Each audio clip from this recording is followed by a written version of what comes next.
Alright guys, hello. Kaden.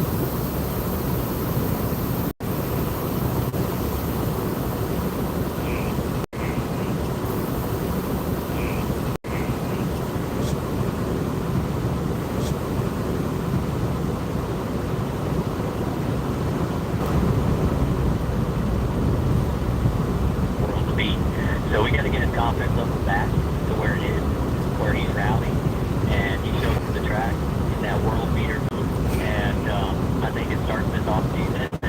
Hopefully, like you said, we can. Hey guys, it's been a while. Right now, yes, it is. We got to get the top cameras back. We can just open the build. I had to switch companies. Wasn't making any money with the previous company. Some of y'all can believe it or not, I went to free transportation. I am a company driver now, so no more BS, no more playing pig games, and I don't have to worry about the maintenance or the fuel of the truck. I don't have to worry about any of that no more.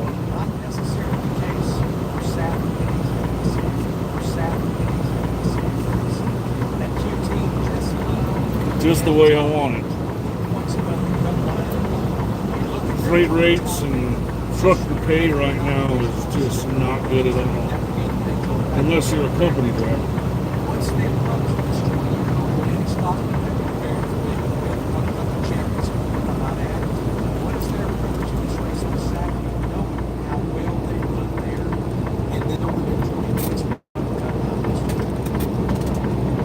The only reason why it's been a while since I've posted anything is just had to get settled in, run some miles, and make sure that the company I'm working for is where I want to be for the time being, or permanently. So far, so good. I never thought I would like to drive for a mega carrier, but it's starting to work out.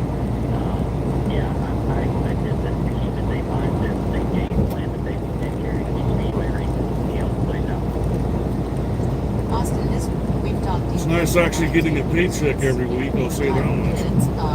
This may be the first time, though, that I can ever think of interviewing, not just as a driver, but to come on. Last company, yeah, I drove a nice truck, but that affects the organization. It kind of worked my tail off and not getting its pay back, so I left. And they go from a Peterbilt 579 to a Freightliner Cascadia, 18-speed manual, which was in my Peterbilt, to an automatic. Come on, ATS. Let's go. How involved, where are you involved, and are you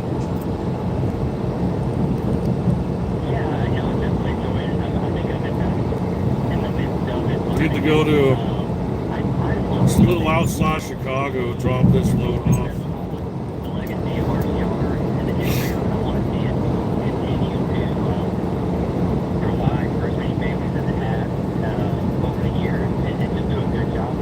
Street said I can do this as long as I'm not constantly touching my phone. It's fine.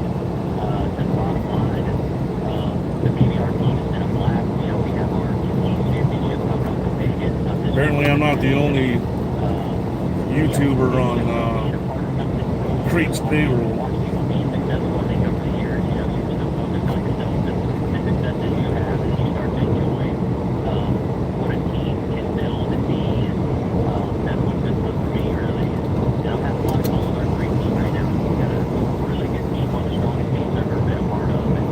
It's kind of nice not to have to push so hard and still get paid what you would expect.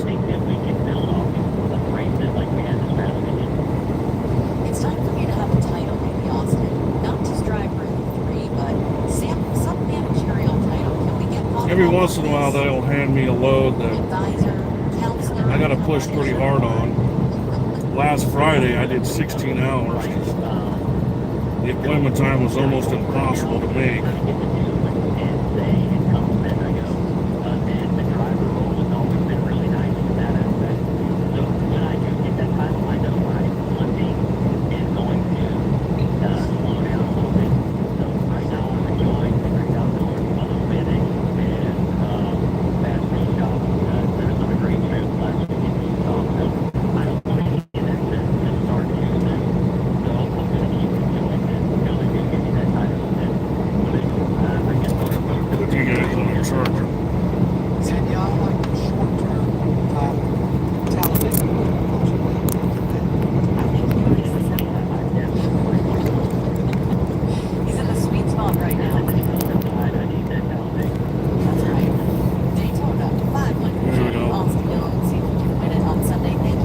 I keep messing with you. I'll put my phone on a charger if I'm going to sit there and record all day.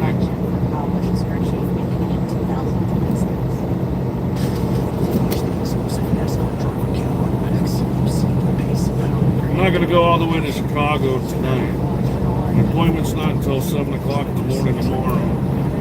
I only got 323 miles left, so I'll just probably park it as close as I can get.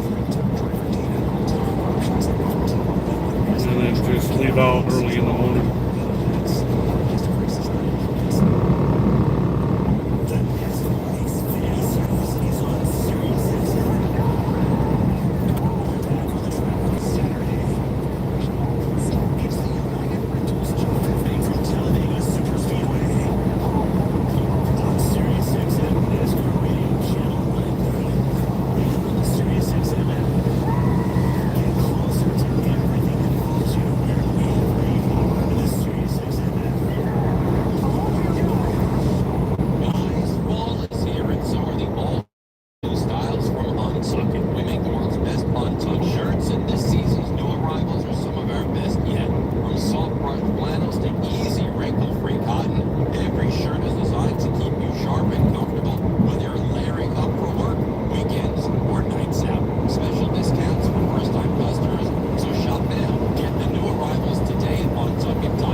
With worthier items fully insured and shipped to great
advancement in companies is really important. People want to join a company that they feel like they can advance in over time. And that when openings do come up, the company looks within first to see if anybody wants to step up and is indeed ready to step up. I think that's one of the best motivational tools in companies I've worked for, where employees don't feel like there is that opportunity for advancement. Their confidence and their enthusiasm for the job really wavers out.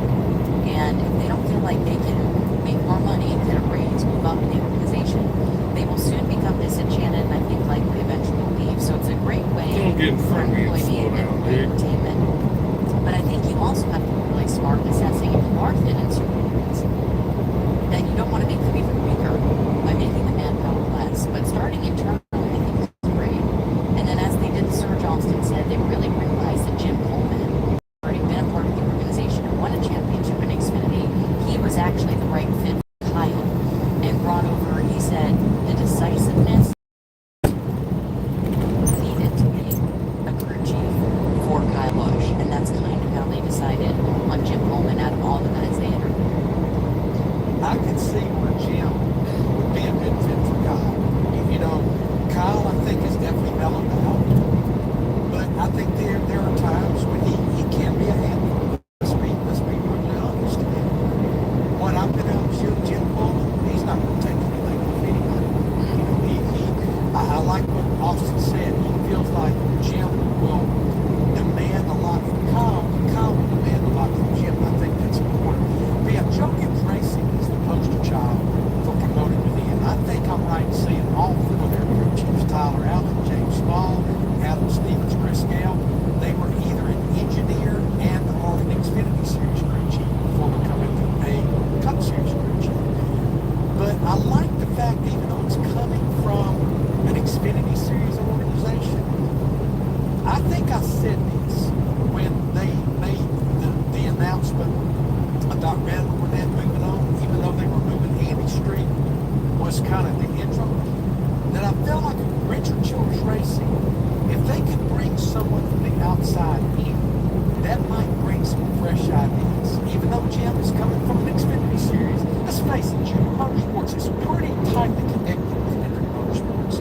So if Jim can bring some fresh ideas, You got some wind today coming I in from think the that's south. important for Richard Childress Racing right now, and not just promoting the It's not bad, but it's enough That's where I to was kind of going with that. push I the think truck a little bit. Charlie is really smart, but I think RCR has been very outspoken about this in the past, that they really do need outside thoughts. They really do need people that We're are in, performing at a high level, winning races and Iowa. championships with other Cup teams to come over. That was something that Kyle Busch really, I Heading think, towards started when he Davenport, came over. going to You know, we gotta Chicago. start grabbing guys from other teams and other organizations because what we're doing ain't working. And we've got to think outside the box. And I think Jim Coleman, you know, Interstate 80. that. And when we asked him what made Jim special, Austin looked at two things. He said, one, Jim is decisive. He's going to tell you exactly what he thinks. And he said, that's a good thing. And he said, he also has a high level of respect for people inside this organization. When you have respect as a leader, other people will follow.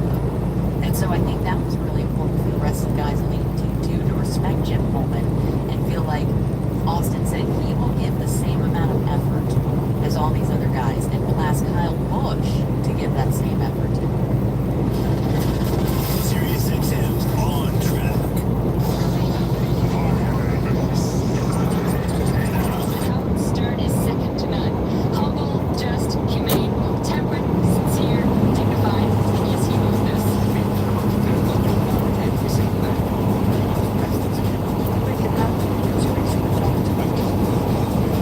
But you have to be honest with people on our call that. It was fun. I never thought this was going to be Only on Howard 100. Now available to non-subscribers.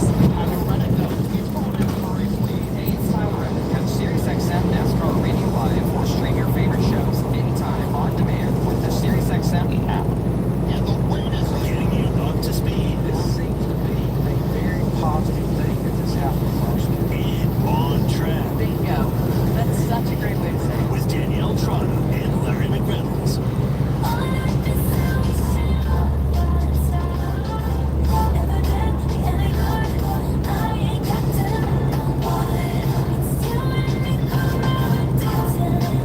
Float's about 77,000, 78,000. So we're going to slow down pretty extensively going up hills. Third final hour of the program. So great to have you with us on this Thursday. We got Miss Margo and Bob Tozzi holding things down in Southern Nation's capital this morning. They've been doing a great job because there's a lot of news out there in the NASCAR E3 today, and it's only 1 o'clock Eastern time. But Butterbean Queen has been tapped to be one of the Truck Series drivers for Colleague in 2026 when Colleague enters the Truck Series with Ram. Remember, they're going to field 5 trucks, and they announced this morning the first driver to be named as part of that effort is going to be your ARCA Series champ from this season, moving up to full-time trucks. Butterbean Queen is going to be full-time in the Truck Series, and as we've been covering too, Kyle Busch will have a new crew chief in Jim Pullman beginning in 2026. Right now, Jim's trying to win a championship with Justin Allgaier, and then he'll head over to Welcome, North Carolina, and start his new venture as Kyle Busch's crew chief for the number 8 next year. I think my final point on everything we've been discussing on that front, I said it's a huge win for Kyle, it's a huge loss for Justin Allgaier. But this is nothing new for Junior Motorsports. How many times, Larry, have you heard Kelly and Dale say, this is why we do what we do at the level that we do it in the Xfinity Series, because we want to see folks move on to the Cup Series, and we want to see guys move up and fulfill their dreams. Nothing is constant over there. A driver gets too good, Connor Sillich. I mean, we could start naming a million examples over there. But you win a bunch of races, they know they're going to lose them. You're right, eventually. Whether it's a driver or a crew chief. Yeah, you're winning races and championships, they know that phone's going to ring. And they know their employees are going to get opportunities. And to my knowledge, they've never begrudged anyone for moving on. Kelly said that's why she and Dale got into Xfinity, is to help give people a chance to succeed. And they love seeing it. So as long as I'm guessing you do it right, you do it with respect, you give them an amount of time to fill your position before the start of next year, which I'm sure Jim has done. He's a great guy. I'm sure there's no hard feelings there. Now, is it going to be hard to find someone? I don't know. Time will tell who's going to replace, Jim's spot as the crew chief for Justin Allgaier. But I was thinking that too, this is probably same song 500 verse for Kelly Earnhardt. She probably knew what Jim was going to say before he opened his mouth when he walked. You got some nice cars on the back of that trailer, but you're slowing down in front of me, dude. She probably knew eventually some team on Sunday was going to call. I'm not saying she loves it or it makes her job easy, but they're used to it, and they've always supported those folks. Just look at the drivers that's been through their system. That's income. That's winning races. That's won championships. That's won Like a championships. hot shot passes me and then he slows Branson, down. of course, he's still looking for his first career win. All the wins he had there. Think about Tyler Reddick, There you a go. championship, one of his 2 championships for Junior Motorsports. A couple of drivers that's part of the round of 8 in the Cup Series. Chase Elliott. Now he's William finally Byron. speeding up. They won championships in Junior Motorsports, and the list goes on and on and on. Drivers. Bill's got some nice cars on the back of that trailer, I'll say that much. So I wish Junior Motorsports the best of luck in ending on a high note with Jim and Justin. And just like Austin Dillon just told us, Kyle Busch was a part of the interview process. Kyle Busch has earned that right. Now, I'm sure just like Denny did with Gibbs, ultimately Coach made the decision to hire Chris.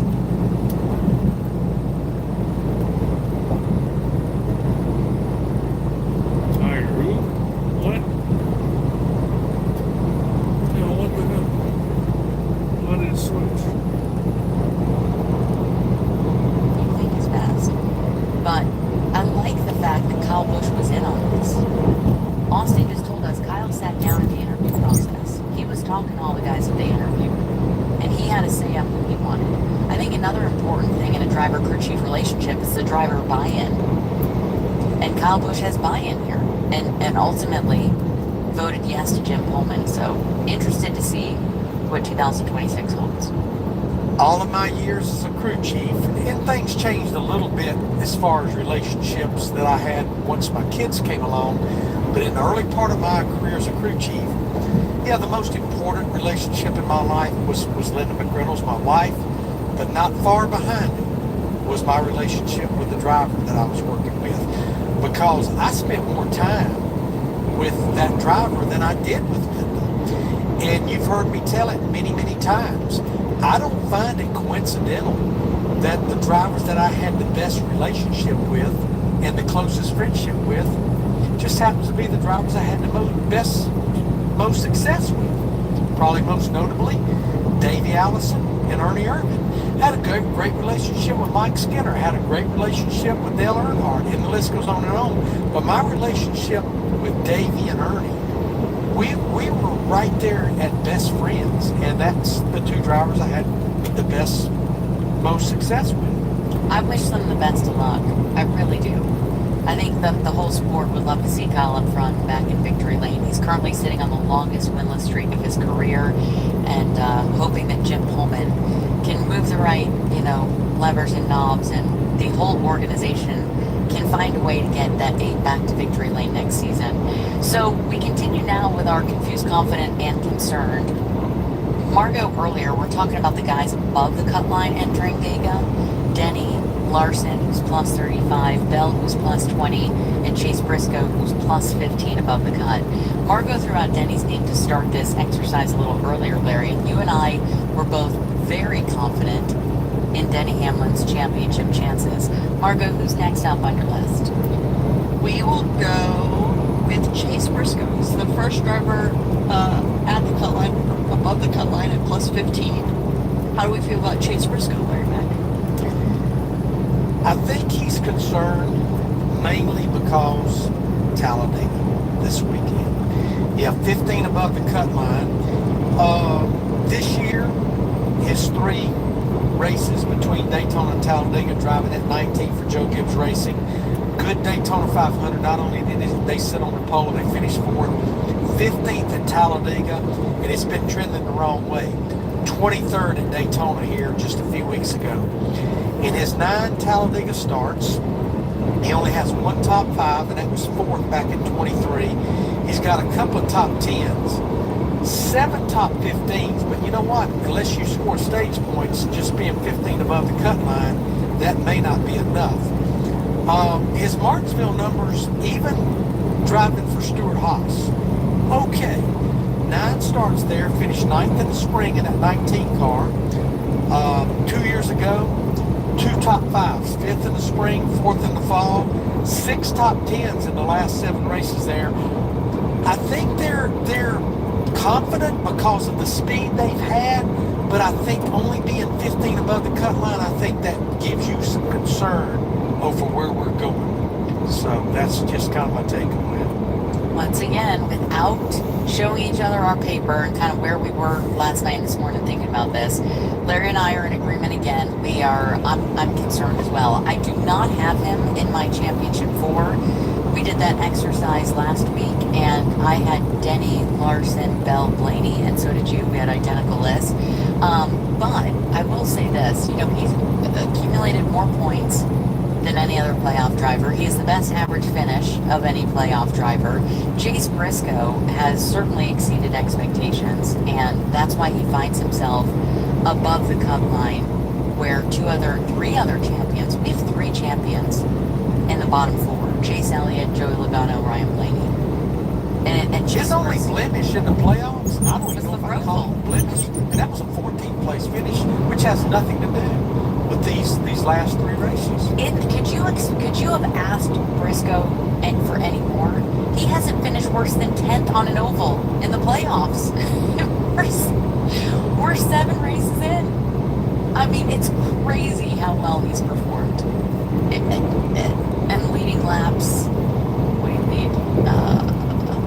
Led laps and... He led 57 laps this past Sunday in Vegas. He's led laps in every playoff race except the Roval. Led 309 laps at Darlington to win. Led 15 at Gateway. Led 127 at Bristol. Led 19 at Loudon. 19 at Kansas. And 57 this past week at Vegas. Like, why are we concerned? Why are we concerned? Because the performance is there. But I agree with you. I think a large part of it is Talladega. If he can get through that and still be above the cut line, knowing he's pretty good at Martinsville, it might give you a little more confidence, but he's going up against guys that are just so lethal. with more experience as we get deeper into these rounds, more Championship 4 experience, more Championship experience. A lot of it, for me, is just subconscious because I think, Logano said this, you have to lose one to win one. I think Briscoe's kind of in it. But I will say, for those reasons, it made me nervous, just because he hasn't gotten this far, this deep. He's never been through this type of equipment, felt this type of pressure and Cup. To me, I was kind of looking at that as a negative. Like some of these other guys, Blaney, Byron, Logano, Elliott, Bell, Denny, everyone really, but Chase. Chase is the only one in the round of 8 that's never made the Championship 4. All these other guys are battle tested. And I was kind of using that thinking of it as a negative. And then Gabe Hart blew me off my feet Saturday in Vegas. He and I were talking, and he said, I think Briscoe was the most lethal guy in the round of 8, the most dangerous. He's like, he's playing with house money. He's already exceeded any expectation anyone had for him. He's footloose. He's fancy free. All these other guys, they're under a ton of pressure in a multitude of ways. Briscoe's not. He's like, you should see him walking around, like his demeanor. He's a happy-go-lucky guy. He's having fun. He's loose. And he said that makes Briscoe dangerous. So Gabe Hart seemed very confident. Just the speed they bring on Saturday. I mean, 7 poles for that 19 team. They have sat on the front row, including this past weekend in Vegas when they qualified second. They have sat on the front row 11 times. That's a third of the races.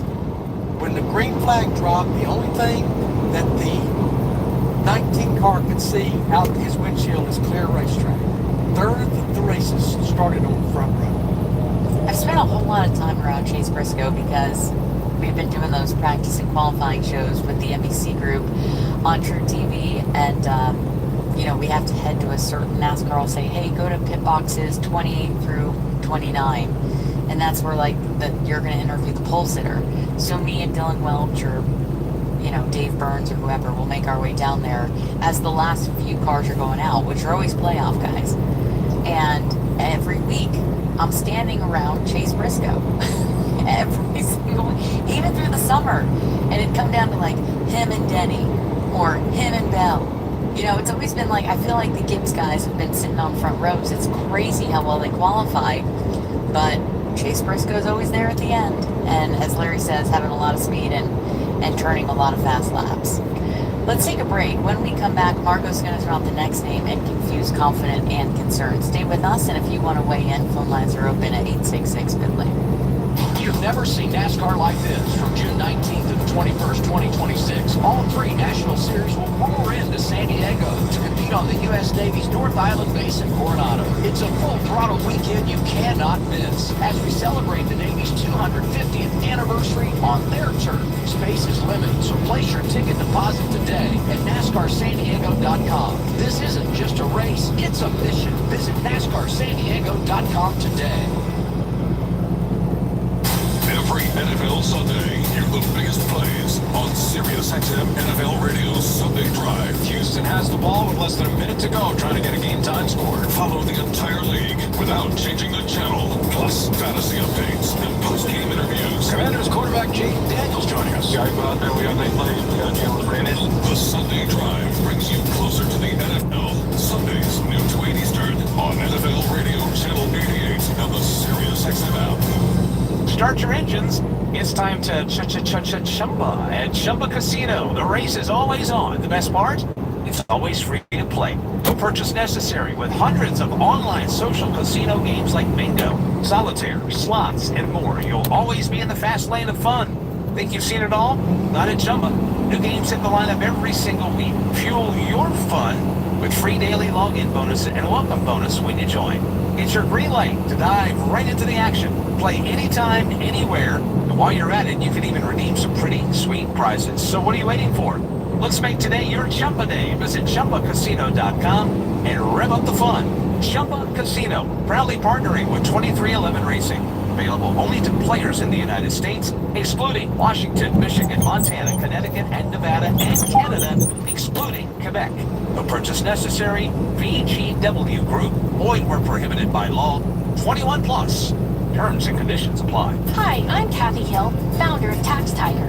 If you happen to have unfiled or unpaid taxes, Tax Tiger can protect you from the IRS, release wage and bank levies, and negotiate awesome settlements. Above all, Tax Tiger is a company which operates based on Christian principles. If you have an IRS problem, call us today at 1-800-IRS-9196 for a free consultation. 1-800-IRS-9196 or visit us online at taxtiger.com. If you or a loved one has cancer, The only reason why I got in this lane is the right lane started slowing technology down. has greatly advanced over the years. And of course, like Invita Cancer always, Center is a leader in personalized, you're trying to make a pass and the cancer lane treatment. starts accelerating Hi, again. I'm Dr. Dino Prado, and if you need next-level targeting for your cancer treatment, we are here to help you. Visit us Plus at climbing hills and- envita.com. Everybody was going slow a minute ago. Regular season wins are cute. All those laps ahead, adorable. And the burn Now they're going slow again. Yesterday, but it's the Craftsman Truck Series playoffs now. No time to admire your reflection in the shiny trophies of May and June. No, it's what have you won for me lately time? Because it's the survival of the fastest, my friend. And to be a champion, you best not look back. The NASCAR Craftsman Truck Series playoffs, only on FS1. Your 2023 Cup Series champion is Ryan Blaney. NASCAR champion Ryan Blaney on your 20. Here's next time NASCAR Radio, Channel 9. Here's what's happening on Sirius XM. Every NFL game is on Sirius XM tonight, 15 p.m. Eastern Time. The Cincinnati Bengals host the Pittsburgh Steelers to kick off Week 7 of the NFL season on Thursday Night Football. Listen to the Steelers on Channel 83. Well, that was interesting. Bengals on 85 or 225. And the National Call NFL Radio Channel 88. And listen to them all on the Sirius XM app. Welcome back to Sirius XM If on it hits the freaking brakes. Why do you keep hitting the brakes, dude?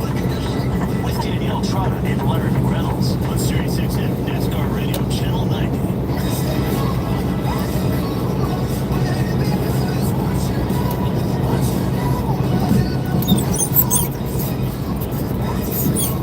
Larry and I are in agreement so far. Very confident about Denny Hamlin's championship chances and a little concerned about Briscoe's two drivers. Well, hopefully left these to be in the four-wheelers will Milwaukee go. Cup line. Kyle Larson Not slow and down. Ravel is in the back of it. You got trucks behind me. I want now. Kyle Larson. I want to pass me. Confident, baby. I think Kyle Larson is back. I don't know where the hell he's There we been. go. Of But he's course. been off. He hasn't won in over 5 months, which is crazy pants. But Come on, guys. Hit the runaround freaking gas. finishes the last few weeks, been performing extremely well, coming off a second place in Las Vegas this past weekend, where he was And they're arguably one of the best cars, finishing second in the first stage, won the State Patrol in the freaking center Chase lane. Briscoe and You'll see Denny him in a Hamlin at the moment. end on Sunday. So they are getting oh so close and peaking at the right time, perhaps. And don't give Yeah, me these any cars are not nonsense. going, It's so I'm becoming gonna a bad pass them. cliche. Kind of like Going 60 mile an hour into 75. Kyle Larson no longer sucks on speedways. Yep, see? Freaking He's doing it. sneaking up on people. People just want to fall back on old That's stale one that just rhetoric. decided to just go ahead and hit the gas while I was. attempting to make a pass. And now the gray car is doing the same thing. Trying to pull one over on us. She was going 60 a moment ago, now she's all the way up to And he's like, I'm 65. not as bad at speedways as people think. He's actually starting See if to she'll put let me decent pass runs her. and good finishes together. And he has a huge I'm only allowed to cushion go above 68 the mile an line. hour He's in at this plus truck. 35. So even if Larson gets caught up in something on Sunday Talladega, I still think he's down, but I don't think he's out. And we know how good Hendrick is in You know. Martinsville, so I am very confident. Mega Larson's carrier gonna and make mega carrier problems. Yeah, the confidence I have, it's maybe not. And now she's hanging out right next to my truck.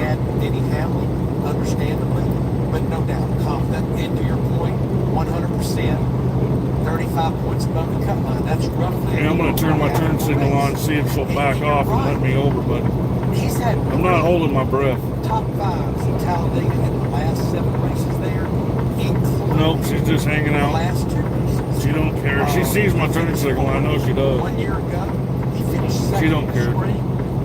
coming off of a 6th place finish at Daytona. She's not backing out of it. She's not doing nothing. But now they're finally closing the deal. But yeah, if they can get through Talladega and still have a nice cushion. There we go. In his last Got some hill speed and got in front of him. Which is the exact number of Martinsville races he's been driving in 5-car for Hendrick Motorsports. A win in the spring. I don't know why people do 10, 15 mile an hour under the speed limit. It's like they like to waste their own damn time. 7 in the top 10. If they can come out of Talladega and just maintain. Then it's not just their time they're wasting people around them too. I think they even got a little wiggle room they can lose. So Go the damn speed limit. Go to Martinsville, have a good, nice Saturday, and qualify good. I think they'll be in good shape at the end of the championship. I think they're going to be just fine. I know it's been kind of up and down for Hendrick Motorsports, and you're kind of wondering like where they're at. I think at times they show speed, at times they're kind of back on their heels. I think Gibbs is obviously, you know, the front runners now. All 3 of the Gibbs cars are above the cut line, and only 1 Hendrick car is. You know, Kyle's just kind of been up and down, up and down. Byron, same thing. He's hot, and then you're like, where the hell did the 24 go? You know, they've just been kind of streaky, and then Chase is kind of, Elliott is something kind of somewhere between. But you're, Phil, this has just been such a roller coaster for Hendrick cars for the first 7 races. It's been up and down, up and down, up and down. I don't think anyone's straight down the middle every week, just being super consistent like the Gibbs guys are. But I do think the 5 is the strongest Hendrick car with the best chance. I'm not counting out, I'm not discounting William Byron. He's only 15 below the cut, as Larry said. He could be back above it by the end of stage 1. But Larson is in a really, really good spot at plus 35. He's the top guy not locked in. And as Larry said, the last 2 races at Talladega for Larson, 4th and 2nd. He finished 2nd in the spring behind the ones in 2nd. And he's like that. So call out your friends, anyone you hear over the next couple days going, I don't know about Larson, he sucks at the speedways. Call him out and say, He's never sucked at the speedway, especially driving at 5. A lot of his finishes suck. Yes. Never sucked as far as performance. But call him out and say, not last year and this year. Larson has turned his Talladega game around. 4th and 2nd, the last 2 races at Talladega, I'm telling you. Kyle Larson, is going to make the championship for him. Very confident. Yeah, oh, by the way, he's making this 400 Cup Series start. There's a player named Nugget. That we'll probably hear again. Nick Nugget. But yeah, if they can just maintain, they don't have to go down there and win this thing on Sunday, which I know he would love to do. Something's never done it at Super Speedway. But I think if they just maintain heading to Martinsville, where, by the way, I think I mentioned it yesterday, Hendrick Motorsports is looking for their 30th Martinsville win in the Cup Series. I think life will make it. Earlier this week, it was the exact 5-month mark. He hasn't won. Kyle Larson hasn't won a race since May 11th in Kansas. So, just over 5 months since Kyle Larson has won a cup race. Could you imagine if by the time we get to November for the championship race, we're looking at half a year since Kyle Larson hasn't won, but then he makes the championship 4 and wins it at Phoenix? What are people going to say about the playoff format then? Oh, Kyle Larson hadn't won a race in 6 months, and there he is, holding the championship trophy at the end of the year. Wonder how that'll go over with the fan base that was so pissed off that they felt like the whole playoff system had a hole in it because Larson didn't make the championship 4 last year. What are those same people going to say that Larson didn't win a race in half a year, and then he goes on to hoist the trophy? It can very easily happen. Well, we know he had enough first win. 19th at Darlington, 12th at St. Louis, and then 32nd at Bristol. Didn't even have a top 10. But because of having those 32 playoff points in his bucket, life was pretty good. He moved on.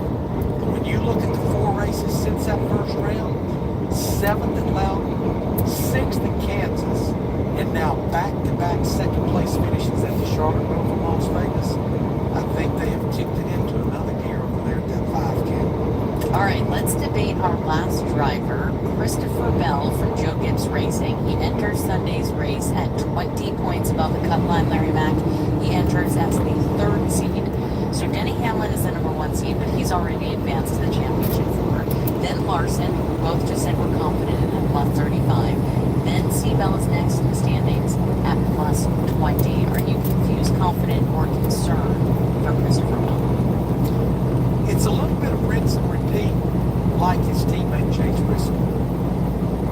Concerned, but mainly over Talladega, because he only has 5 points above the cut line with Chase Briscoe. He's 20 points above the cut line. But I think if they can maintain and get through Talladega, I think life will be good for Christopher Bell and Adam Stevens. They'll be back at the table for the championship course. They barely missed last year. Ooh. His 11 Talladega races. Wind's getting a little bad. One top 5. He finished 5th in the Not terrible, but it ain't good either. 3 top 10s, including 6 1 year ago, but 5 finishes outside. Every the once top in a while 20, it makes a pucker. 35th in the spring race. Martinsville has been a little fishing family. Yeah, he The finished double second truck there in the left spring. lane that's about ready to pass me is He has having a that hard one time. win that was the cutoff race that catapulted him to the round of the championship four back in 22. But he only has 4 top 10s and there's 11 starts there. So I think for that reason, it's just super Come on, driver, keep it in the center. that they don't lose What are you doing? and maybe gain some ground, lose stage points or whatever, and not get in trouble with Talladega. In this race, 1 year ago, Christopher Bell finished 6th. Yeah, that double behind me is getting blown around. That might be just what the doctor. At 20 points above the cut, still a far better position, especially if one of these guys below the cut gets into trouble. If you see the 24 have an issue, the 9, the 22, or the 12, God, that makes the day so much better for the guys above the cut line. Well, on the flip side, what could be a bad deal for Christopher Bell and Chase Briscoe is let's just grab Logano and Blaney. If they win Talladega, old cut line's moved here a little bit. Old cut line's probably moved a lot. They do not want to see that. That would not be good. I think Larson would still be, Larson There would is obviously still be Joe Gibbs driver wants to see Blaney and Logano win this thing. So not even Lydia. No, because then they're punched in the championship four, and then Denny knows he's going to have to battle Penske car Phoenix. Oh, he's on the phone. The Gibbs cars Nice. are not pulling for the Penske cars. There is no question. I think they'd rather see a Hendrick car win it. So what is your absolute word for Christopher? Yeah, me and this guy Confident. not getting along. Confident. So you are confident. Okay. I have him in my championship. Oh, This Seiya truck next to me is on the I'd phone. say concerned. He's got his phone in his lap and he keeps It's looking the only down. one that you and I have different on, and I understand your sentiment because the numbers are. I don't know how he's keeping it somewhat straight, but I'm going to back Christopher Bell off. has crashed out at 2 of the last 3 Talladega races and finished 35th or worse at 2 out of the last 3. I'm just going to let him go. So the numbers tell you to be concerned as there is. Keep an eye In on this him and race see a how year many ago, I'm times pointing he out the positive. He finished 6th, and he does have veers that in and out of his 20-point lane. margin above the cut. That's another positive for me. And I think he's really good at Martinsville.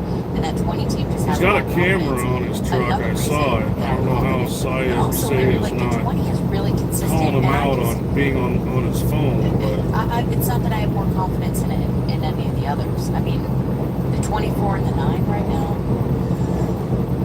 22 and the 12. So I'm not sure who's gonna take that spot over Seabell. yeah, he's hit the That's brake not for whatever happening. freaking I reason. want you to listen to this sound. He hit That's them the again. Gibbs. We're headed to Talladega.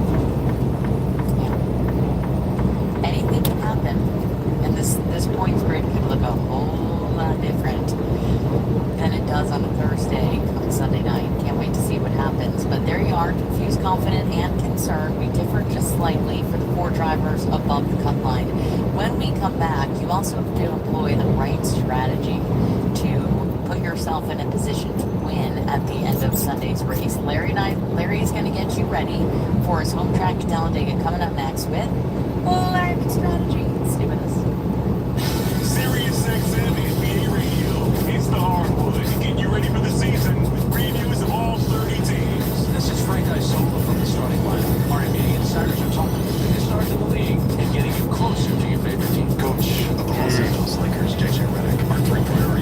Now that I let him get ahead of me a little bit, Listen to the NBA I'm gonna get my following distance back. every night at 7 Eastern. Or search for your favorite team on the SiriusXM app. Are you tired of online threats? Then get Indy Antivirus. It's the only online protection you will ever need.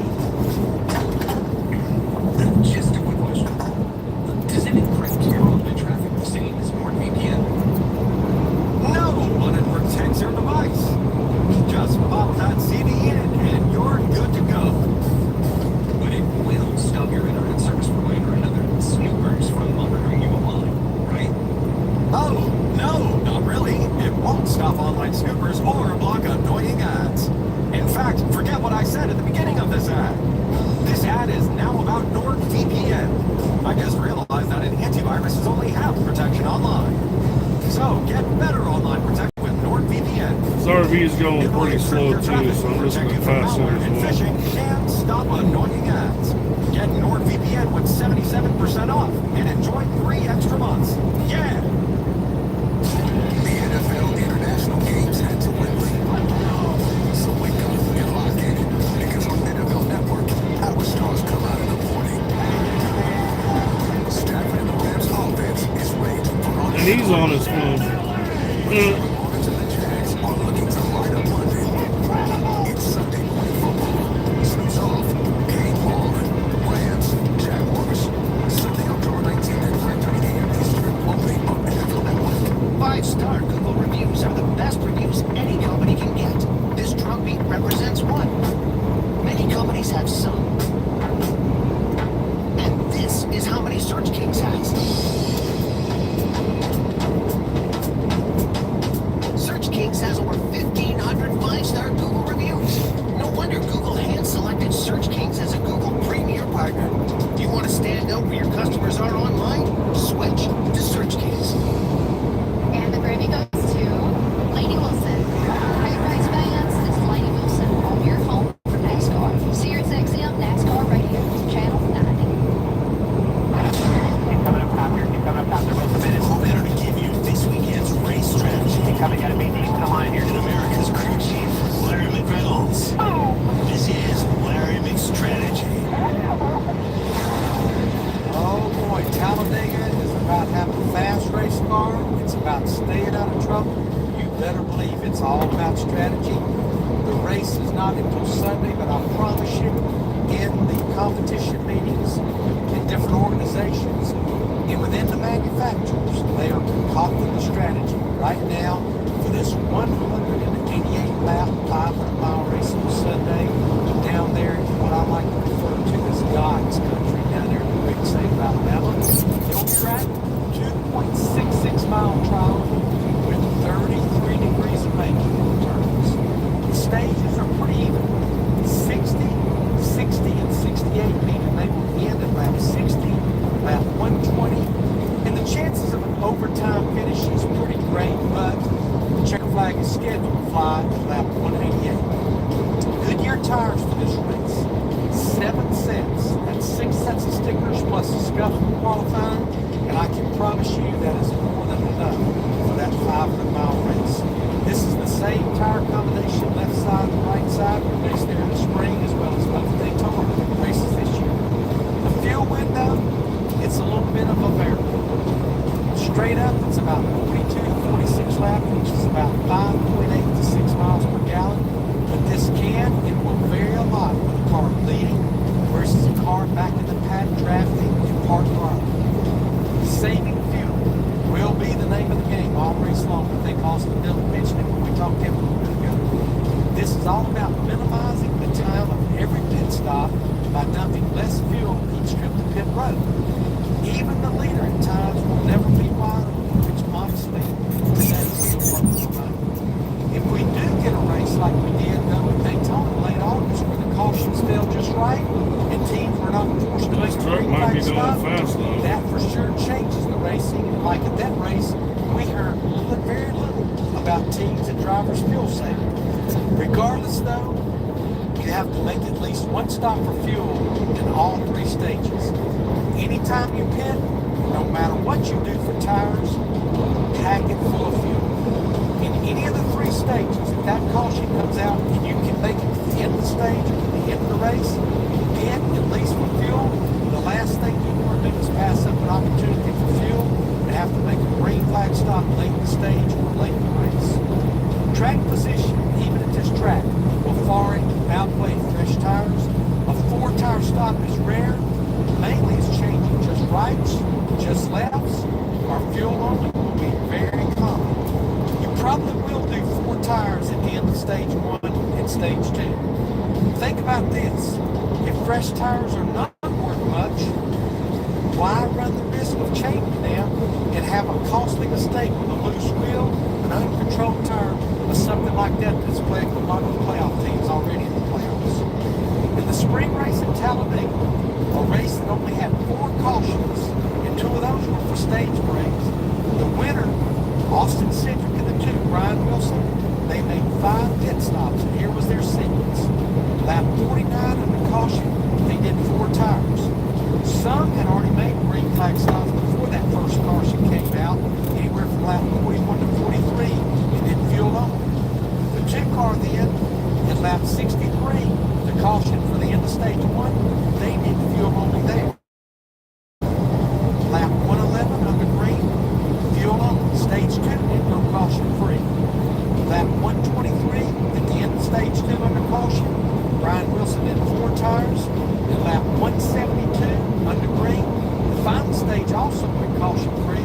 They did fuel Come only on, there. man. Leave me some room. Don't come over yet. Dude, are you It's serious, also pretty man? common when You the serious? team gets one to go before restart, teams hit pit road to top off the fuel just to make sure it's full of fuel for the restart. And last year, stage 1 and 2 that went caution free, the majority of everyone ran as far as they could, roughly 40 plus laps. And in stage 3, the final stage, the Toyotas pitted at lap 152, which was 38 laps to go.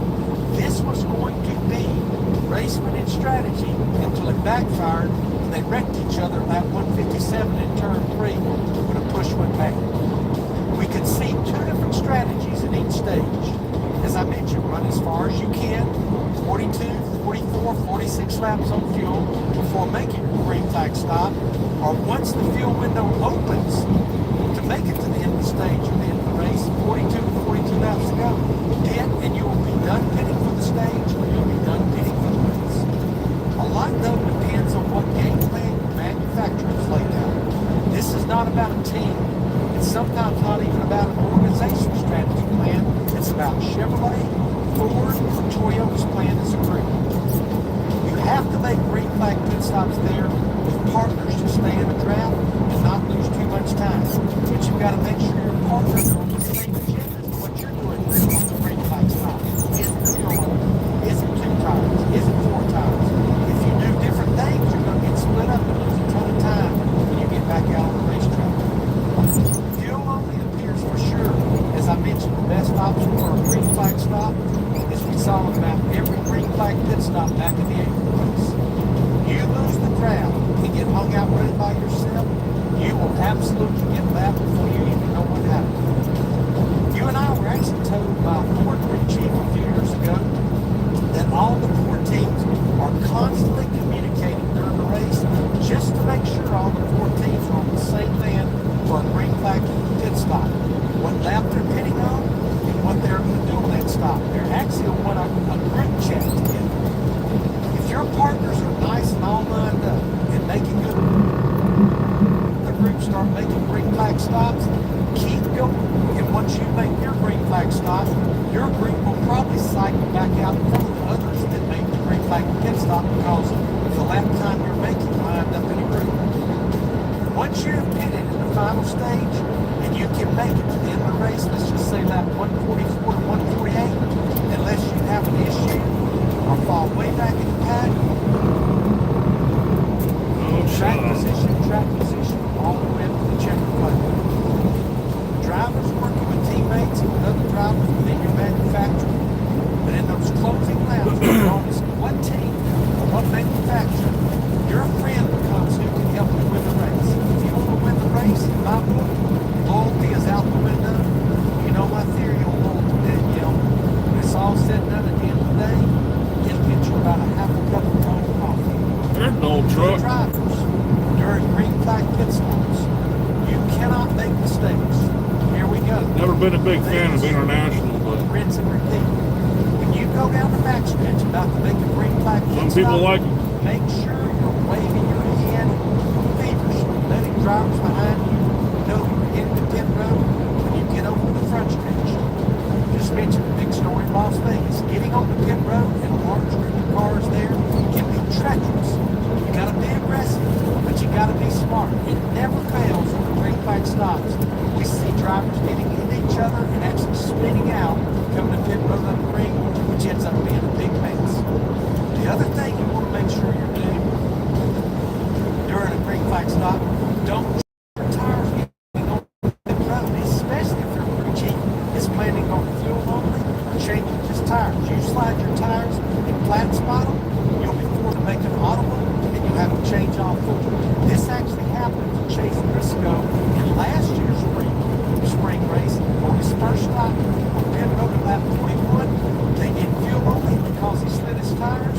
He had a vibration and had to come back to pit road at lap 45 to get more fresh tires, which pretty much took him out of it. Don't slide through your pit box as well. Most importantly, do not get busted for speeding on pit road.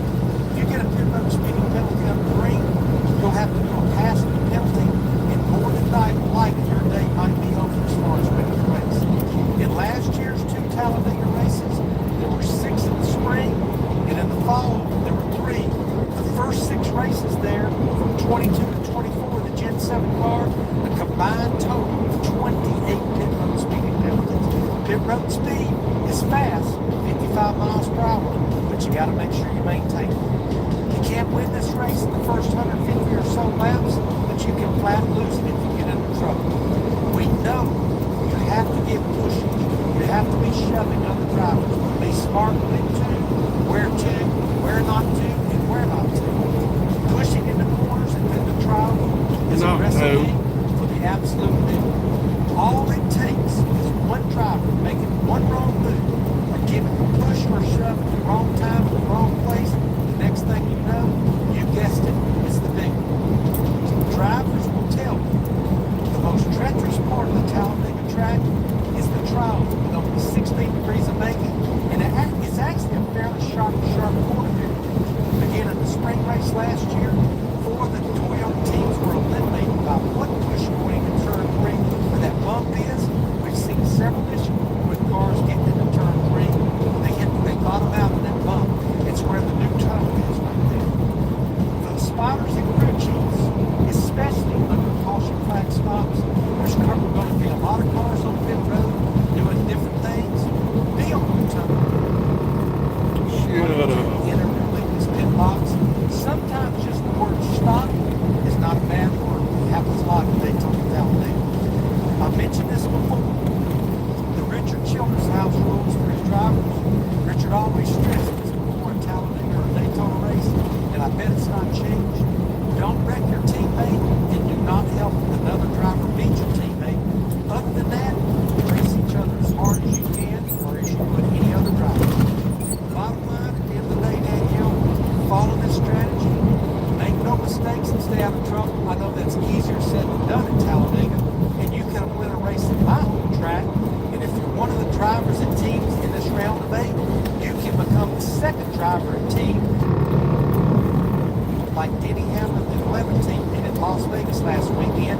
And you also will have that additional week to prepare to race for this 2025 Cup Series Championship. A lot of drivers and teams see this as a golden opportunity to win a race. I mentioned this earlier. There are still several drivers and teams looking for their first win of 2025. Brad Keselowski, Kyle Busch, Tyler Reddick, Ricky Stenhouse Jr. What do they also have in common? All 4 of these drivers have been to victory lane at Talladega. This is exactly what Ricky Stenhouse Jr. and Mike Kelly did in 2017. A year ago, you can become a playoff scorer because you're not worried about the same playoff drivers and teams. Well done, Larry McReynolds. Well done. There it is, Talladega. Learn strategy. Sunday's Cup Series race in the round of 8 begins at 2 p.m. Eastern Time on NBC. Coverage here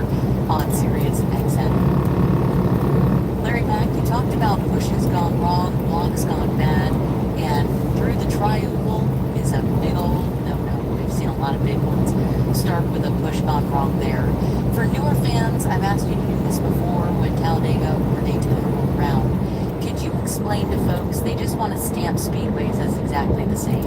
We kind of have a hybrid now with Atlanta, but putting Talladega up against Daytona, what are the differences in those two tracks and what drivers and crew chiefs fight that's different this Sunday? No, it's a great question because if you do a Goodyear blimp area view of Daytona and Talladega, you go the same. In lengthwise, 2.5 Daytona, 2.66 Talladega. But the biggest difference is the radius, not even the banking. Daytona's 31, Talladega's 33. But the big difference is the radius of the corners and the width of the corners. The radius in Talladega is much greater. The width is wider. 3 wide at Daytona. It can get a little bit here. 3 wide at Talladega is as common as seeing a race car with 4 tires and wheels. And it just seems like now that we've got all of the time on the asphalt at Daytona, the last time it was repaved was before 2011, so 14 years ago, you will hear drivers maybe talking about a little bit of handling at Talladega, but it's got to where Daytona gets more and more about handling. And a lot has to do with how tight the radius of the corners are at Daytona compared to Talladega, and the width is a little bit narrower than it is Talladega's width. Okay, so you talk about speed versus handling mattering more at Daytona, and we talk about this a lot when the Daytona races roll around. You'll say, does a crew chief want to give up a little something in speed to qualify well, but then they may not race as well? Do crew chiefs have to make the same decisions at Talladega, like picking one or the other? You do, but it's not near the decision.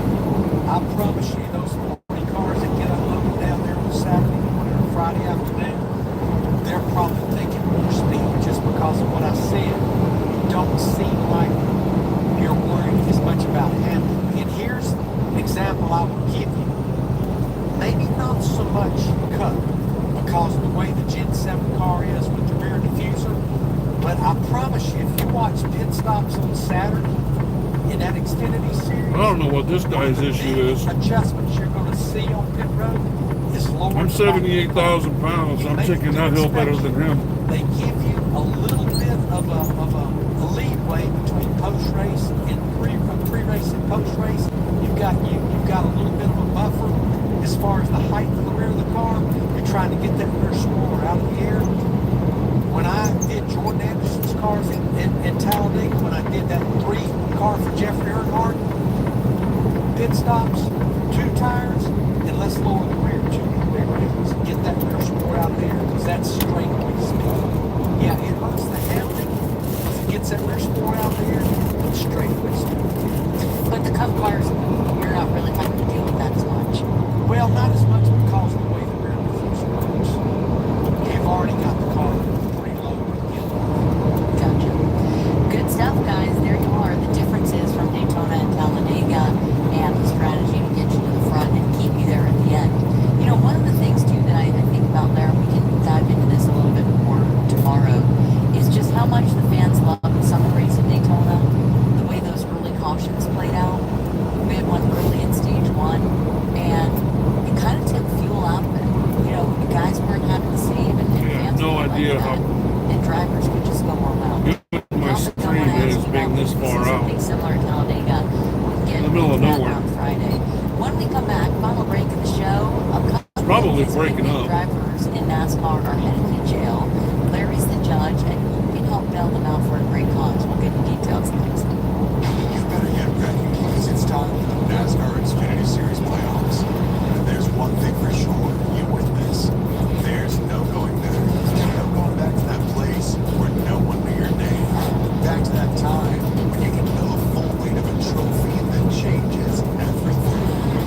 No going back to a world where your name wasn't followed immediately by champion. The NASCAR Xfinity Series playoffs only on the CW. The NASCAR Craftsman Truck Series is on Sirius XM. We're back on the track Friday. The question is Phoenix going to let me pass him, or is he going to hit the brakes the moment I try? On Sirius Or hit the gas the moment I should. Channel 90 on the Sirius XM app. Get closer to everything that moves you wherever you are with the Sirius XM app. I mean, either way, I benefit. If he hits the gas, then for loved ones can look like flowers, a spa day, or maybe even then he pulls out in front of me. But what about something that will truly Pulls last away and protect your in loved front of ones me. along the way? I'm talking about life insurance. I called SelectQuote to secure our coverage and What? couldn't believe how easy and If I affordable pass him, it then I was. pull away I'm from 40, him. and my $500,000 policy was only Either $16 way, a month. My husband's he needs to get also out of my 40, way. and his $500,000 policy was only $18 a month. And with their same-day coverage, there was no medical exam required, and we were covered by the time we went home, with monthly payments less than the cost of a bouquet of flowers. This is the perfect time to make sure your family is protected.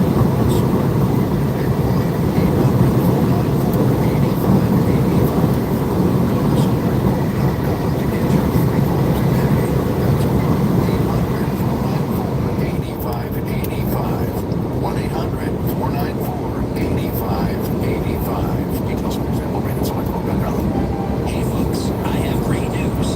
You can now donate your car and help support Tunnel to Towers. The process is quick and simple, and the proceeds from your generous car donation will go to support the good work that T2T is doing throughout our community. Plus, you benefit by getting a nice tax deduction, and you avoid the hassle of trying to sell an old car. So if you have an extra car and you want to help Tunnel to Towers to help our dedicated veterans, just call 888-98-VETS, or you can donate your car online at today'sveterans.org. That number again to donate your car and support Tunnel to Towers is 888-98-VETS. That's 888-980-VETS. Or simply go online at today'sveterans.org. Any car is accepted and they'll pick it up for free. Your car donation really does make a difference. So go online at today'sveterans.org or call 888-980-VETS and donate your car today. For 8 remaining drivers, what matters is the moment. Still focus on detail, driven by heart, steered by steady hands, and the resolve to make a run. The NASCAR Cup Series playoffs brought to you by Busch Line of Talladega. Sunday at 2 p.m. Eastern on NBC and streaming on Peacock. 24/7, 365 coverage of all things NASCAR can be found right here. This is Brad Keselowski. I'm your home for NASCAR. Sirius XM NASCAR Radio Channel 90 and the Sirius XM app. Only one man is known as America's crew chief. When you've got a body like mine and a face like mine, you better do everything you can to dress all that covered up. So Now, back to Sirius XM's On Track with Danielle Trotta and Larry McReynolds.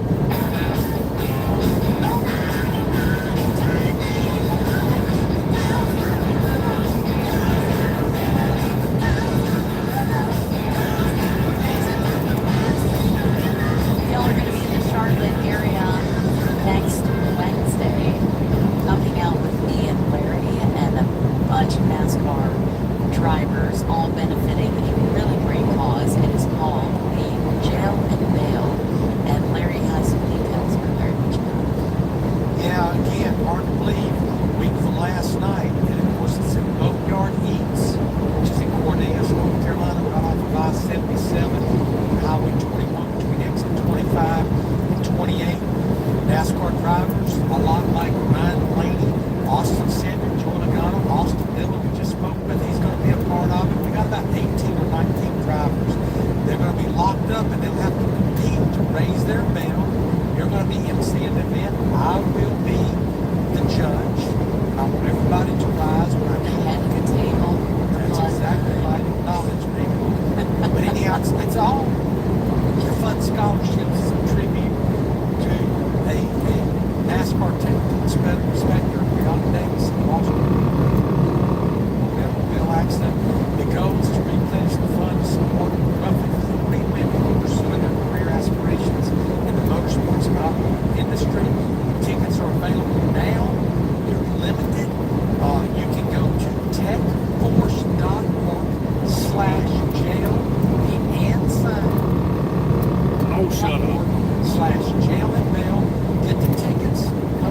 have some fun. They're going to have music following the jail and bell.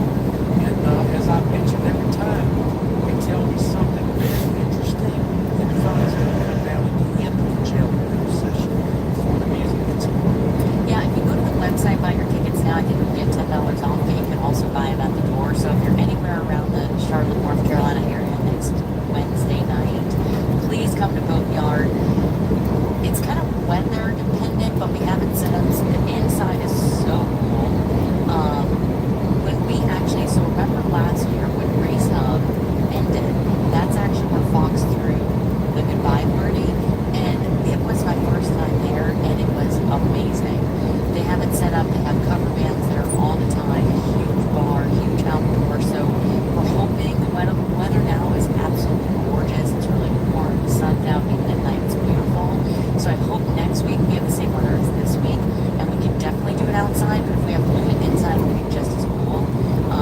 It's an awesome music venue. We're going to have a concert there after Jail and Bell from a band called 20 Ride, which is cool. Driver, you can clean your window. Thought about, because I'm going to open the show and then turn it over to Larry. So I hadn't thought about this, Margot. Should I say, I thought I as we need to turn clean it over mine. to That Judge was McReynolds, really bad. may all rise. In others, all rise and honor the judge. Larry It's all McReynolds. about coming in, as if everybody's lying. I won't come in. You go, all Back to the weather. I know a All lot of rise. people blame you and I if we have bad weather. If you and I spoke about good weather, you and I, we have that kind of connection with God. We can control the weather by what we say. But right now, Wednesday week, I'm looking high of 63, and all I see is a big glowing sun.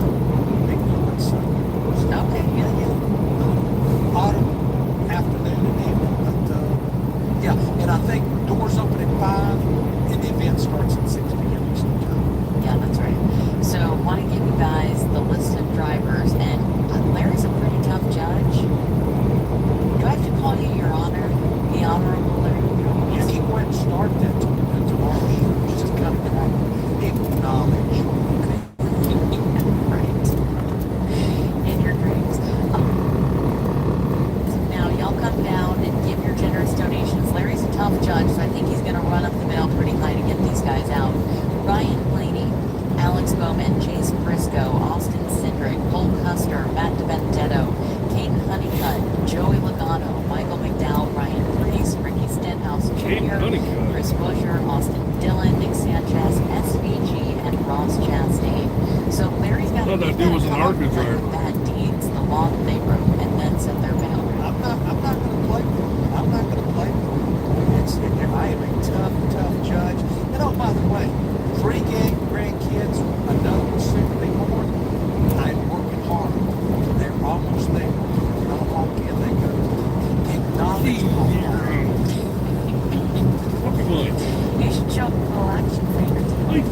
That'll do it. It might take it from me. Yeah. This edition of On Track, we'll talk to you tomorrow. 10 a.m. Sirius XM's On Track. Radio.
would have had him on that list.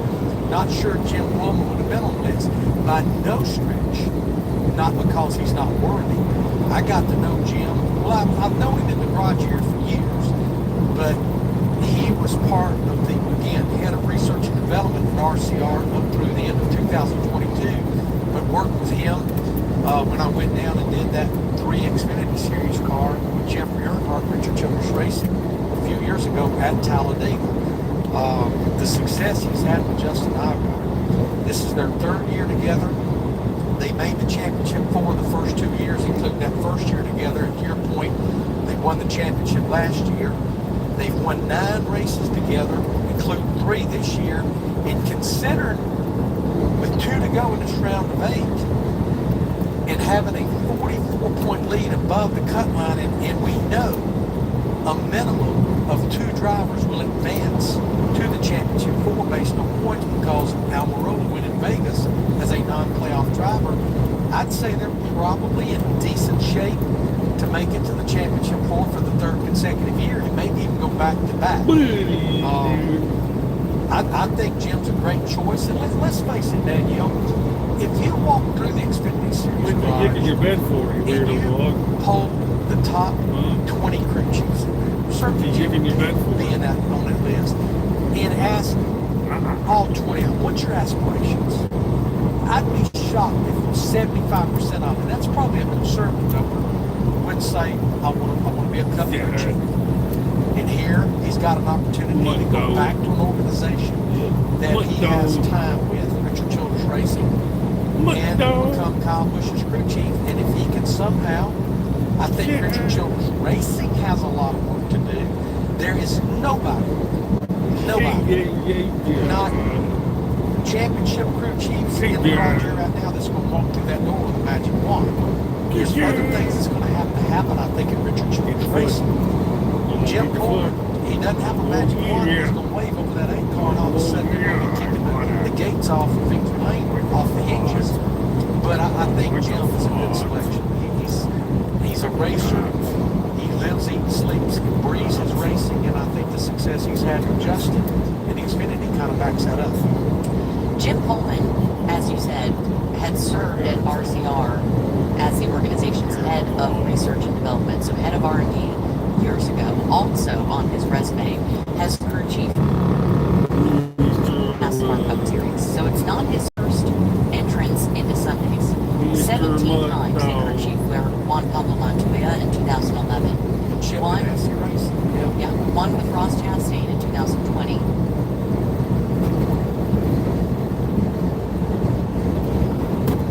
What you do now? Why does this shit keep just randomly dropping?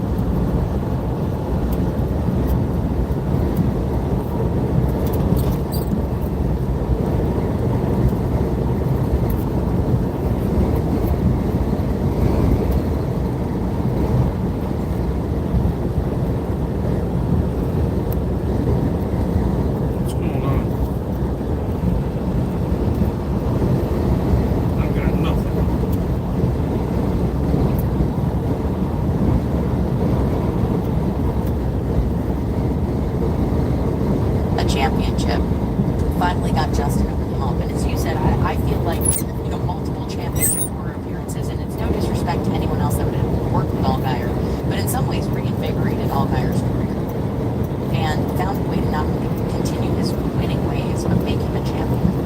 And Jim Pullman is a great guy, super smart guy, but not a guy I'd want to mess with. Like, Jim Pullman doesn't mess around. Like, that dude's tough. He means business, and I would not want to get on Jim Pullman's bad side, which in a way I think serves really well with the dynamic and the personality of Kyle Busch. He doesn't mince words. He doesn't beat around the bush. He doesn't hold any punches. There we go.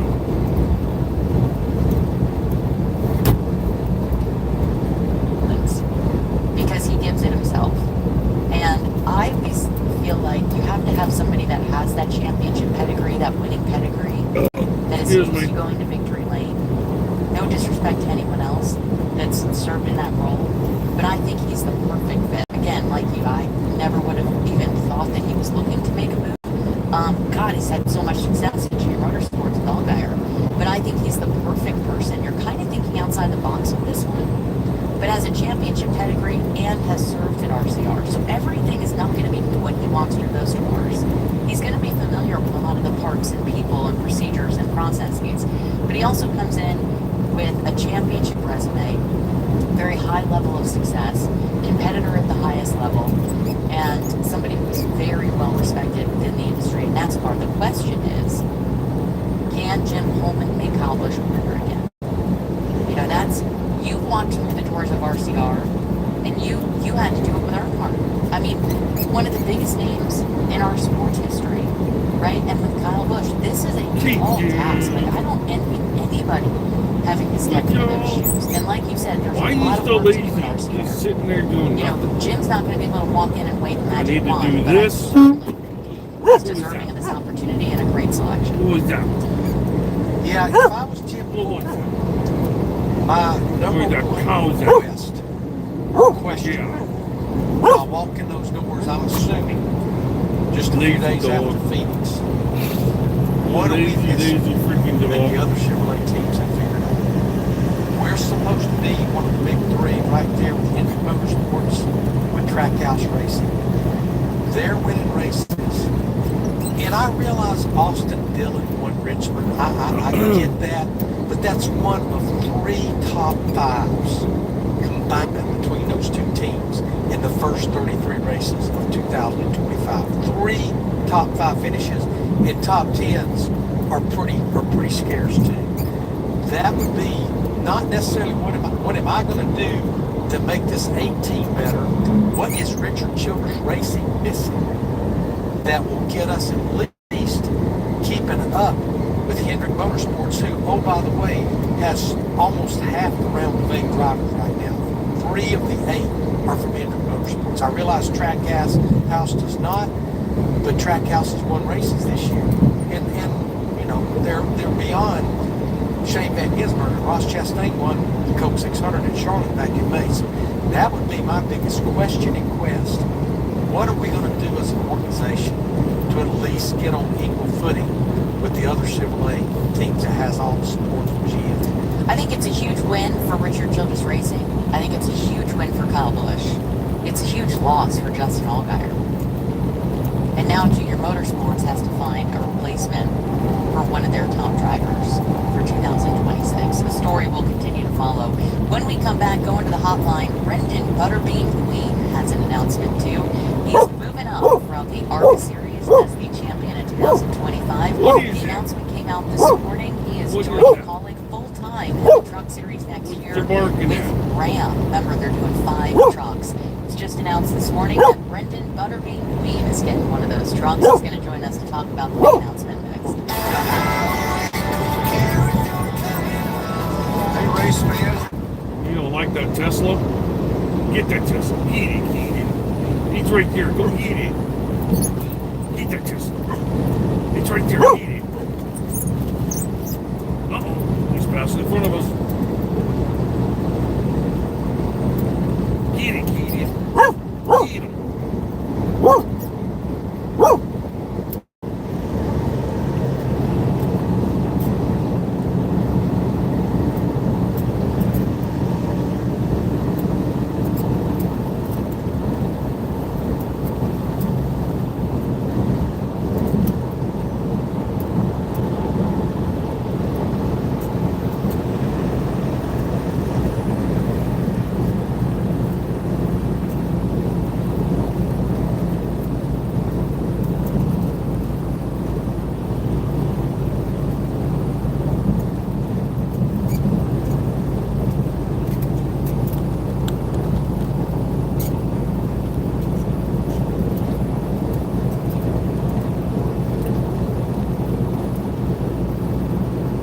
I'm going through Iowa City, Iowa right now.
commitment to reflect, this journey started when I was 6 years old. So 21 years to get to this point, and it kind of started hitting me just how much it meant. Just, never knew if I could see this type of moment, and I was content to be the late model guy, and just super rewarding just to see all the hard work and the grind that we put in to get here. And I just sat there and thought about everybody that helped me throughout my career to get to each opportunity, and I could write a book that how many people helped me, but just so thankful to be here.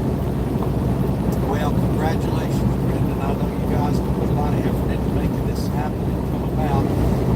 Comic racing has been a staple in the Xfinity Series and the Cup Series for a number of years. There will be races in both of the series. But next year will be the first venture into the Craftsman Truck Series, and obviously with a new manufacturer.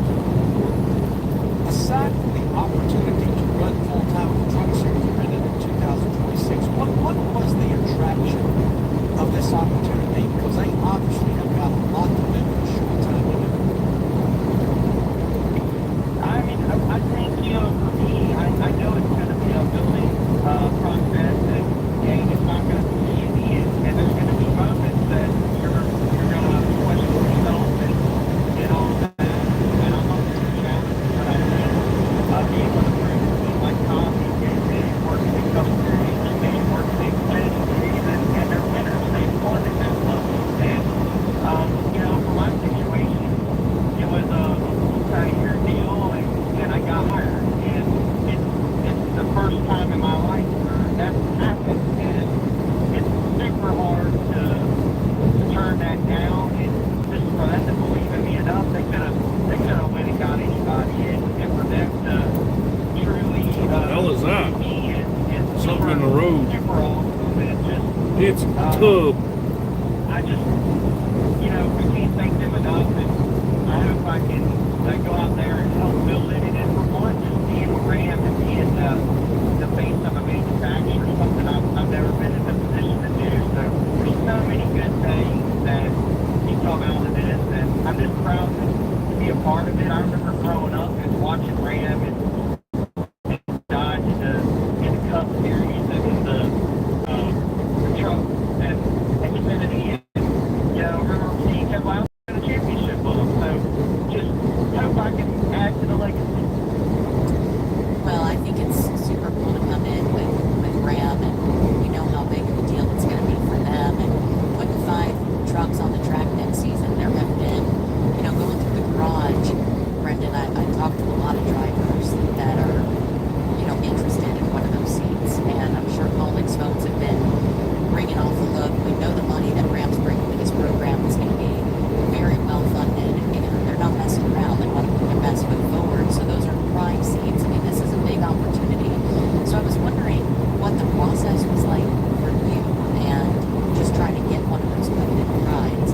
What was the process like in solidifying this multi-year contract, and why ultimately do you think that Colnick selected you? Why do you feel like you were maybe the best fit?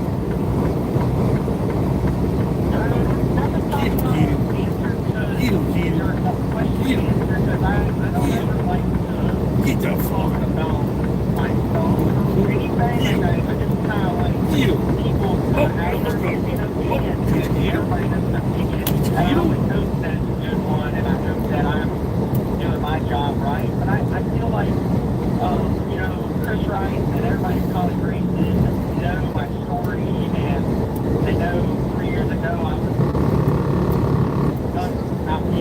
done racing late model time, and just the sacrifice I put in to try to make it in the sport, and also I think just being myself and my personality, and I think it's going to match up well with Dodge and Ram, and I think having the bullet is that's going to help. I think it's the racing brand, so I think that, and then obviously performing in our industry has and I think, that's kind of when I got the special call was after I won Dover, and that's really when the negotiations started, and Chris Wright reached out to me and told me they were super interested in hiring me up, and just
parts and people in place, and it's going to be a lot happening, and in a short amount of time, the process is starting, and every time I go in there, something new is going on, so it's exciting to see it start to come together, and I have a feeling here in about 3 weeks it'll be in full truck mode.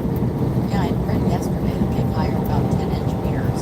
They're going to need them for a full-time truck team effort in 2026. Brendan, I was wondering what this means for you in terms of your life, relocation. Welcome, North Carolina is kind of on the outskirts of where the majority of the teams are.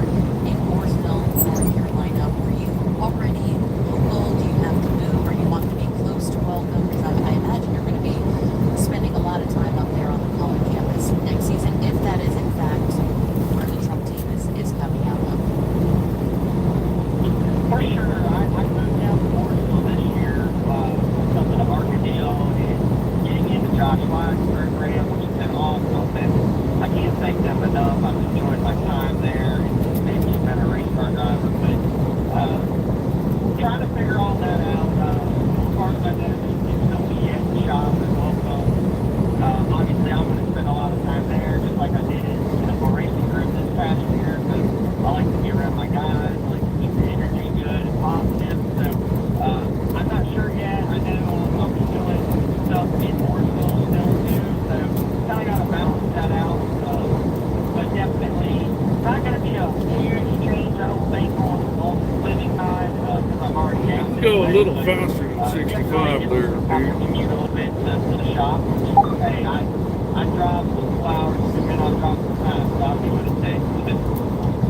So, Brendan, let's do a period on 2025. You joined Danielle and I several weeks ago, and it was close then, but now it's usually because after your 8th win of the season in Kansas in the Arc Menard Series, closed it out with a second place finish in Toledo.